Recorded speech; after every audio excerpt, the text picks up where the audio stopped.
बिना जांच के अगर झूठी एफआईआर दर्ज हुई तो कंटेम्प्ट ऑफ कोर्ट की कार्रवाई होगी।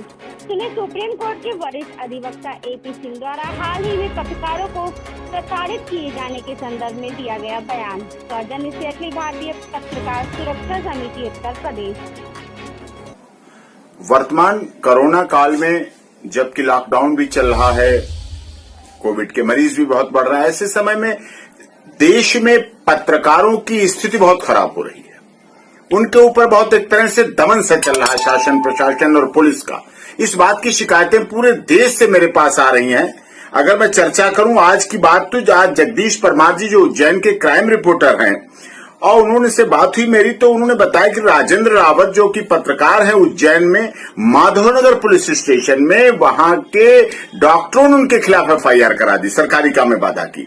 जबकि बात ये साफ तौर पे है कि वो अपनी रिपोर्टिंग कर रहे थे। हाँ, एक मरीज को जमीन पे सड़क पे डाल रखा है, उसकी रिपोर्टिंग वो नहीं करेंगे, वो नहीं दिखाएंगे तो कौन दिखाएगा।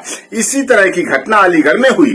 प्रदीप शर्मा जी जो कि विवेकानंद कॉलेज में काउंटिंग की रिपोर्टिंग कर रहे थे कि किस तरह से पुलिस ने मास्क नहीं लगा रखे हैं, प्रयोग नहीं कर रखी है, तो वो प्रदीप शर्मा जी पत्रकार हैं, संपादक है शेष प्रश्न अखबार के अलीगढ़ में, तो उनके ऊपर भी मुकदमा दर्ज कर दिया गया वहां इसी बात का, और गिरफ्तार करके रखा गया लोधा पुलिस स्टेशन में।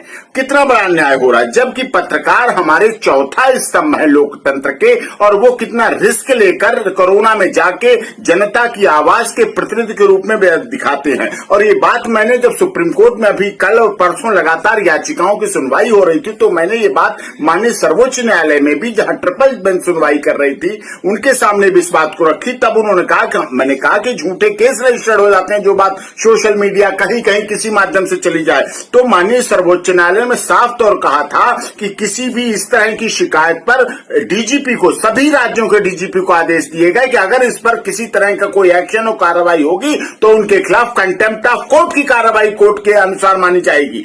इस तरह की बात कहने के बाद भी माननीय सर्वोच्च न्यायालय कह रहा है, हमारा देश का संविधान कह रहा है, कानून कह रहा है कि चौथा स्तंभ है, अगर उनकी बात नहीं आ जाएगी। मीडिया तो सूर्य की तरह है, जब पहुंचेगी तो बुराइयां दूर होंगी, बीमारी दूर होगी, अपराध खत्म होंगे, वो चीज सामने रखते हैं। और इस तरह की ऐसी बात आने के बाद उनके ऊपर, चाहे उज्जैन की बात हो, माधवनगर की हो, चाहे अलीगढ़ थाने की बात हो, लोधा थाने की बात हो, प्रदीप शर्मा जी की बात हो, राजेंद्र रावत जी की बात हो, पत्रकारों पर इस तरह के केस रजिस्टर करना पूर्ण रूप से गलत है। और देश भर के पत्रकारों की इस बात की शिकायत है कि ऐसा नहीं होना चाहिए। सबको साथ देना चाहिए। दवाई कड़वी है लेकिन फिर भी आपको स्वीकार